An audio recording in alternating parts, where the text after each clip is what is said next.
며칠 전에 건양대학교 제가 왔었어요. 왔는데 제 아내 이제 건강검진하고 결과 보는 날이어서 그래서 결과를 듣고 보니까 제 마음속에 참담하다 하는 생각이 들었습니다. 지금까지 아픈 사람을 위해서 시집왔고 또 아픈 사람을 위해서 섬겨왔고 또 갑자기 아픈 사람이 주의종 된다고 해서 또 섬겨왔고 그래서 결론은 이 암이라는 진단을 받았는데 제 마음속에 그 듣는 순간 무슨 생각을 가졌는가 하면은 건양대학교 말고 좀 더 유명한 병원이 어디 없지 않나 하면서 저는 이제 이 작은 스마트폰으로 검색을 시작했습니다. 12장 암에 어느 분이 제일 유명하고 어느 분이 수술을 제일 잘하는가, 어느 병원에 그 선생님이 누구이고 그 선생님과 관계된 사람이 누가 있을까. 제 머리는 아주 비상하게 빠르게 움직였습니다. 그리고서 또 집에 와서 큰 화면으로 인터넷을 보면서 여기저기 다 뒤져봤습니다. 이 다른 병과 같지 않고 쉽지 않다네요. 또 이렇게 희귀성이고 그러면서 이제 제 마음속에 어떻게 하면 이걸 치유할까 별의별 생각을 다 생각했습니다. 그러던 가운데 하나님께서 제 마음속에 오늘 이 세 사람의 운명적인 만남이 있는데 베드로하고 바로 요한입니다. 또 그리고 나면서부터 안진뱅이가 된 거린입니다. 제가 여기 목사로 왔지만 실은 저와 여러분들이 저를 볼 적에 목사로 보지만은 오늘 제가 거린입니다. 왜냐? 문제에 닥쳤을 때, 어려움이 닥쳤을 때 제 머릿속에는 하나님을 찾기보다는 세상의 유명한 의사들을 먼저 찾았기 때문입니다. 목사하고 거린하고 거지하고 다른 점이 있습니다. 또 같은 점이 있습니다. 같은 점은 구걸한다는 겁니다. 그러나 다른 점은 목사는 하나님 앞에 구걸하고 거지는 사람에게 구걸한다는 겁니다. 오늘 세 사람이 운명적인 만났는데 결론은 이렇습니다. 치유의 역사가 일어나서 나면서 안진뱅이 된 자가 할렐루야 찬양하며 외쳤다는 해피엔딩의 이야기입니다. 그러나 오늘 정말 이 본문이 사실이라면 정말 그 역사가 일어난다면 오늘 건양대학교 병원은 아마 문 닫아야 될 겁니다. 많은 사람들이 치유사역자가 있음에도 불구하고 여전히 병원은 늘어나고 여전히 교회는 그 치유사역을 감당하지 못하고 있다는 거죠. 결론적으로 해피엔딩인데 저도 목사인데 왜 이런 일이 일어나지 않을까. 물론 저도 교회 처음 다닐 때 신앙생활 처음 하면서 제 마음이 뜨거웠을 때 저도 베드로와 같은 그런 마음이 있었습니다. 오늘 한 사람만 걸려봐라. 주의 이름으로 한번 낫게 해보겠다. 그러면서 제 눈에는 오직 의지하는 것이 하나님뿐이었습니다. 그분 앞에 기도하는 것이 제 최고의 목적이자 기쁨이었고 아픈 사람만 보면은 제 머리끝부터 발끝까지 피가 끓어오릅니다. 치유해야지 되겠다. 치유해야지 되겠다. 근데 지금은 제 머릿속에 그 생각보다는 어떻게 하면 무엇을 가지고 수단 방법 가리지 않고 어떻게 하면 나을 수 있을까. 심지어는 병만 고친다면 그가 무속인이든 예수와 상관없는 어떤 사람이든 머리를 내면 현 사회에서 관 우리 치유사역자의 갈 길이 뭔가 한번 생각해 봅니다. 우리는 오늘 본문 수없이 읽었고 너무너무 잘 알고 또 말씀을 들었습니다. 분명히 이곳에 치유 현장은 역사는 일어났습니다. 그럼에도 불구하고 여전히 그들은 어디로? 세상을 향해 두 팔을 벌리고 나 좀 살려달라고 몸부림치며 나갈 수밖에 없는가. 세상의 치유사역자는 어디 갔는가. 오늘 세 사람이 만났는데 결국 그 베드로는 여러분들이 잘 알다시피 어떤 사람입니까? 예수님을 3번 부인했던 사람입니다. 요한은 벌거벗고 도망갔던 자입니다. 근데 오늘 두 사람의 발걸음은 어찌 그리 당당한지요. 전과 후가 달라졌습니다. 가발을 쓰기 전과 가발을 쓰고 난 다음에 그 차이가 분명히 있는 거죠. 너무나도 당당한 그 모습입니다.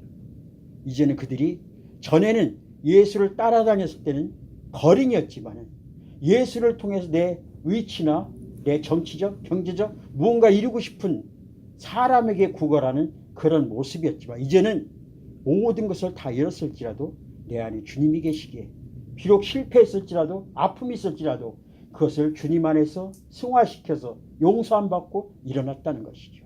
그러게 그 누구도 이제 그들에게 적의 칼과 아픔이 올지라도 이제 두려운 존재가 아니라 복음의 대상이 되었던 겁니다.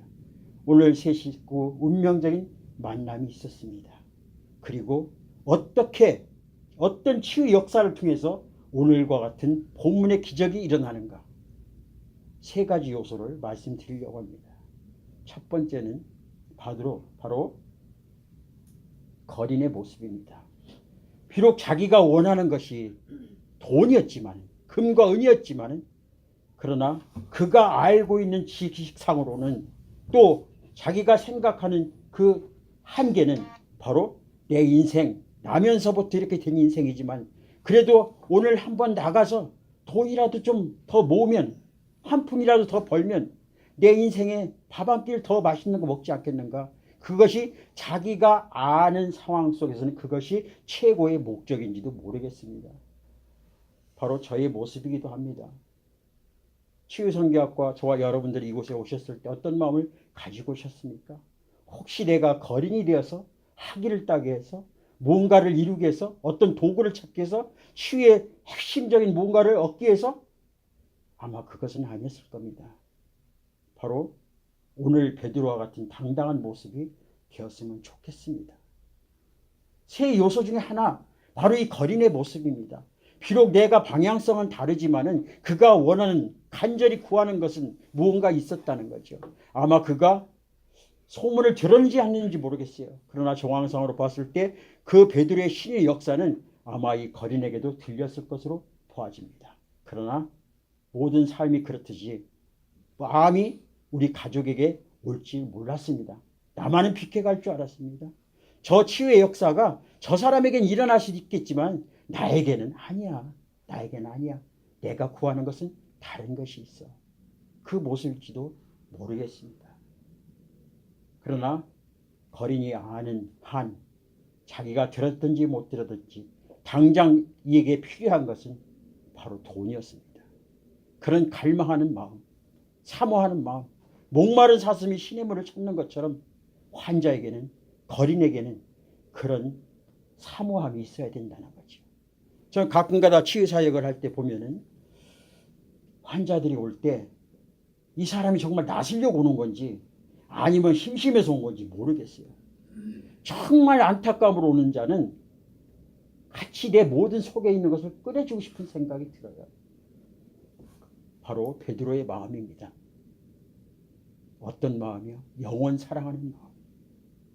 한 영혼이 천하보다 귀하다는 것을 알기에 자기 같은 주님을 3번이나 부인했던 자기를 찾아오신 그 예수님, 그 예수님의 영원 사랑이 바로 이 베드로 마음속에도 간직해 있다는 거죠. 어떤 분이, 부부가 있었는데 강아지를 키웠습니다. 이제 왜 강아지를 키웠는가 하니까 아이들을 하나 낳았는데, 독자를 낳았는데 이제 성장하고 보니까 친구 만나고 외롭더라는 거예요. 그래서 이제 강아지를 키웠는데 어느 날 시름시름 아파가요. 그러더니 결국 다 죽어서 이제 꼴딱하는 순간이 되어서 너무 마음이 아파가지고 두 부부가 끄안고 울고 있었습니다. 그때 지나가던 사람이 물어봤습니다. 왜 그러십니까? 그렇게 아끼던 그 강아지가 죽었다는 거예요. 식구 같은데. 살릴 방법이 있는데 하실 수 있으려나 모르겠다고. 뭐든지 내 가족이나 마찬가지다. 살릴 방법 얘기하라. 어르신께 아들이 있죠. 예. 그 아들을 죽여서 그 심장에 피를 빼다가 이 강아지 입에다가 한 방울만 딱 떨어뜨리면 이 강아지는 살아납니다. 이런 미친놈이 어디 있는가? 세상에 그런 미친놈이 어디 있단 말입니까? 바로 예수 그리스도가 그 미친놈입니다. 여러분들 마음속에 치유 사역자가 되려면 영혼을 사랑하는 그런 마음이 있어야 됩니다. 한 가지 더 이야기할게요. 바로 어떤 마음인가? 정말 내 안에 예수 그리스도가 있는가? 베드로는 전에 예수가 있었다고 말을 하지만은 3번을 부인했습니다. 그리고 그가 주님으로부터 용서를 받고 진짜 예수 그리스도가 그 안에 임재하심을 느꼈습니다. 어느 선교사님이 시골 재래시장에 갔습니다. 너무 복잡해서 갈 수가 없었습니다. 이리 막히고 저리 막히고 움직일 수가 없었어요. 그때 사람들이 다 비키더라는 거예요. 왜 그런가 하고 쳐다보니까 뒤에서 소요고 가니까 사람들이 소에 안 받치려고 다 비키더라는 겁니다. 아, 복잡할 때 저렇게 하면 되겠구나. 외국 사람이 한국말을 배워가지고 소요 그랬더니 사람들이 하나도 안 비키더라는 겁니다. 왜 그럴까요? 앞에 사람 소를 끌고 가면서 소요니까 비킨 거지만 이 사람은 아무것도 끌고 가지 않고서 소요니까 누가 비켜나겠습니까? 저와 여러분들 치유사학자로 말하지만 내 안에 성령이 계십니까? 하나님이 역사하시는 그 능력이 내 안에 있습니까? 여러분들 나가기만 하면 소요 안 할지라도 사람들은 우리의 모습을 보면서 비킬 수밖에 없습니다. 오늘 부족한 종, 너무나 부족하기에 감히 드릴 말씀 없지만은 저 자신을 바라보면서 여전히 저도 소없이 소요하고 다녔구나는 것을 생각하게 됩니다. 기도하겠습니다. 참으로 좋으신 우리 아버지 하나님, 은혜와 사랑을 진심으로 감사드립니다. 하나님, 부족한 조용을 사용하여 말씀을 전했는데 행여 필요한 것이 없다면 땅에 떨어지게 하시고, 하나님 오늘 주신 말씀 사도행전 3장 1절부터 10절의 말씀만 기억하시도록 도와주시옵소서. 감사하며 예수님의 이름으로 기도합니다. 아멘.